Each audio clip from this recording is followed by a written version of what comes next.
There's no point saying you got 10 minutes because you know it's going to be 20, whatever. Here we go then. Open banking, we'll start this off. Right, Maddie, what would be your primary objection, if indeed you had one, to open banking? Civil liberties, I think, Nick. You know, banking, sharing any of your details, an incredibly personal, intrusive thing. And, you know, the main thing that I was gesturing to you about during when Neil was chatting then was the fact that these companies actually have licence to share your details. Oh, that's what that gesture meant. Sorry. Oh, were you getting confused? Yeah. With third party. So, to me, that's absolutely terrifying. And it's a relatively new concept. I'd like to learn more about it and how it's going to look in practice, how it's going to be adopted by these companies before I put anything like any faith in sharing my details. Gemma, do you have a bet? Not regularly. No, but you do. But you will, if you really fancy one, you'll have a bet. Yeah, if I think it's overpriced, yeah. And to what extent would something like this impinge on your either ability or your inclination to get stuck in? It's just intrusive, isn't it? Nobody wants people going through their private information, and I would include my bank accounts as my private information. I just don't like the principle of somebody, you know, accessing that. And do you think, Maddie, then it is more now about principle? Do you think people are more concerned with principle and privacy than they are with the hassle? I think there are levels of it as well. You know, we live in a world where ultimately, and through social media, etc., we're sharing a lot of data about ourselves all the time without perhaps realising it. So I can understand how people would think open banking would be a solution to some of these issues. But I think when it's portrayed in this way, it rings alarm bells for a lot of people, and I can understand that. OK, let's move on and let's talk about what's been happening with our equine heroes this week. Poor old Constitution Hill, he never gets a week off here. I mean, he's appeared more times on this column this season, well, since Christmas, than he's had runs in his life, Aidan Coleman. Happily, he appears in one piece, and now he's had a colic scare. Sometimes when things start to go wrong with horses, they just keep going wrong. Yeah, I suppose it's down to kind of immune systems, and I know colic's a little bit more technical than that, but look, it's good to see he's going to be okay, hopefully, and we have to wait till next year to see him again, which is, it's a shame not seeing him, but as long as he's okay, and we should see him again, that's the main thing, because you know, with more runs and a bit more longevity, you know, he could be one of the best we've ever seen, but well, you've sat up his backside a few times. I think I followed him home 3 times in a row, yeah, at a distance, so you know, he's a fantastic horse, but he just needs to be around a little bit longer now, but hopefully he'll get that chance. Sometimes, Gemma, if you do get held up with horses, is this one of the things that can go wrong? If they're not in routine, if they're not doing everything as you want them to do? Yeah, particularly with colic, changes to the diet, routine, stress, lots of different factors can come to play. You know, I had a bad colic scare myself last year, and the horse just had to be off for the whole winter. It had lost so much condition. I can really empathise with the team. Like, that horse is going to need a lot of time to recover, and you've got to be very careful with their nutrition moving forward, because it can flare up again so easily. And presumably, it requires a reasonably significant degree of horse husbandry to identify the problem before it gets critical.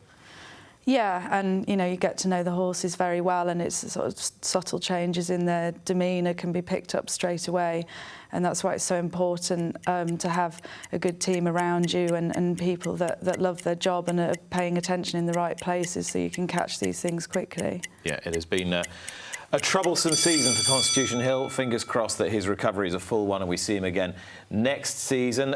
Carl Burke it is this time that has mooted the idea of the flat season being changed. I'm only chuckling because he may be right, he may be wrong, but a radical rethink has been called for, well, certainly since I can remember. I want to come to you here, Aidan, because you've talked quite a bit about seasons and jumping through the summer and that sort of thing.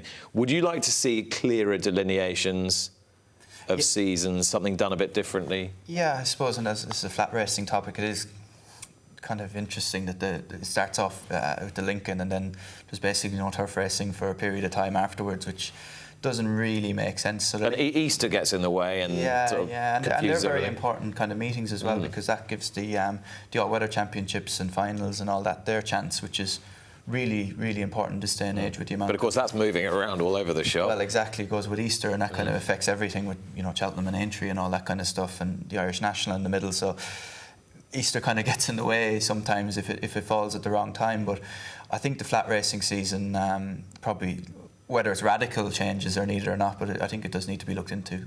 Now, Gemma, given the fact that you roared into the flat turf season at Doncaster and grabbed everyone's attention, would you have preferred to see that at a point where you could have then carried on the momentum on the turf, or does it really make no difference to you?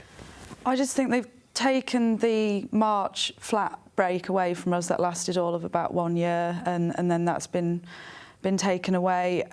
Like I say, we've been working incredibly hard all winter because of the all-weather champs, and I suspect that that's only going to get more intense. And so I think it'd just be nice to have that break, to actually give everyone a break, to get over the winter excursions before we then, it's not going to stop now. The turf season's upon us. But, having said that, my horses all love the mud. So, it depends on the complexion of the ground and everything as to whether you could push that. Just to push you on that a little bit, is that a coincidence, or is it something to do with the way you're training them? No, obviously the horses that love the mud, you get ready first, and that's the ones that we've had out first. And anybody that likes top of the ground is either running on the all-weather or they're waiting for it to dry up a bit at the moment. Do you think the way horses are trained can make a difference to their ground requirements? Because I quite often hear trainers, especially jumps trainers, say all my horses need good ground and all we've had is wet weather. And people always used to talk about Venetia's horses liking soft ground and stuff. Can training make a difference to? I don't believe so. I think it's more to do with, their conformation, their breeding and everything else. Yeah. Would you agree, Ed? Just run them. Just run them. Just run them as long as hang on. Do you want to go back? Can you take out a trainer's licence? That'd be good. Do you want to go up? Do you want to go up one again? Do you want to go back to? Oh no, I think that's a bit political for me at this moment. Did you just say you've done a couple of modules, though? I've done a couple just for something to do while I was off. Yeah, and I'm doing an MVQ level 3 in horse care as well, just to try and find out a bit more. What have you learned? Training is hard. Did it surprise you, elements of it? I did the last module was a staff module, and that's I think that's employment in any industry and scale. It's a bit of a minefield. That wouldn't be the easiest venture to go down. In your experience, Gemma, these jockeys, when it comes to horse husbandry, how good are they? Yeah, I think they'd have the actual training horses bit would be the easiest part, but like Aidan says, it's mind-blowing how many different hats you need to wear as a trainer, and you've got to be good at a lot of different skill sets that might not come naturally to you. What's the most uncomfortable hat to wear? Probably the social side of things. I'm not the most comfortable with flouncing into owners and trainers and chatting to everyone in there, but you just have to get on with it and make yourself uncomfortable. Have you got a good flouncer who's part of the team who can do the flouncing while you do the hard work? I've got friends and but essentially it's on me. I've just got to make myself uncomfortable sometimes. Right. Shall we just gently roll this on to Sunday evening racing? Sunday evening racing has what sort of level of support have we found out this week? Very minimal. I think that's fair to say. Okay. Is it working? Is the trial here to stay? I'm not for Sunday evening racing. You don't like it? I don't like it. My staff actually were happy to go, which is probably a different position to most, but it was me that didn't want them to go. I sent my sister, who has a Saturday and Sunday off. I didn't actually send any of my staff that work for me during the week. The hours that they're doing already is too much. That's interesting. So even though they were happy to do it, and presumably they'd have then been quite well remunerated for doing it, relative to their overall package, were you trying to protect them from a kind of work health point of view? Yeah, exactly. I mean, they're going to get burnout. You can't, and we're only at the start of the season now, and we've been, like I say, we've had a hard winter. We've been up and down. How many evening fixtures was there on the all-weather? Pretty much all of them. late nights all winter, and the last thing I want is my staff out on the road on a Sunday night. It's disruptive to the horses. On a Sunday, the horses lie down. They know that that's their easy day, and you've got all the lights going on at 11, 12 p.m. on a Sunday night. The horses aren't getting the rest either. So are you now thinking it's a no full stop, given what you've described? Obviously, you have to take the opportunities if they're there up to a point, but at what point do you just say, do you know what, I'm out? Well, obviously, with the prize money, the owners are keen to go, and if the owners want to go, I will send the horses. But we've seen with previous trials that the incentives aren't here to stay, and they're sort of pulling the wool over our eyes a bit, and you know the tail's wagging the dog, unfortunately. Aidan? Yeah, I just never really got why you couldn't just alternative, like say Sundays or Mondays, where one particular day is all flat and one particular day is all jumping, and that gives both industries time to plan a Sunday, a couple of Sundays a month, which would be really beneficial for quality of life and just doing stuff. Or even if it was a Monday, at least, where you could plan your car to be in for MOT or whatever you have to do. All right, let's move on. It's 20 years since Graham Lee won the Grand National on Amberley House. We've seen many photographs of Graham of late, proving really quite an inspiration since that fundamentally life-altering injury earlier in the year. Somebody that you know extremely well, Aidan, shared a weighing room with for a number of years. And now his daughter Amy is setting up the Graham Lee Racing Club, and Paul Hannigan, another great pal of his. And fingers crossed, this can really be a great monument to what he has achieved in the sport.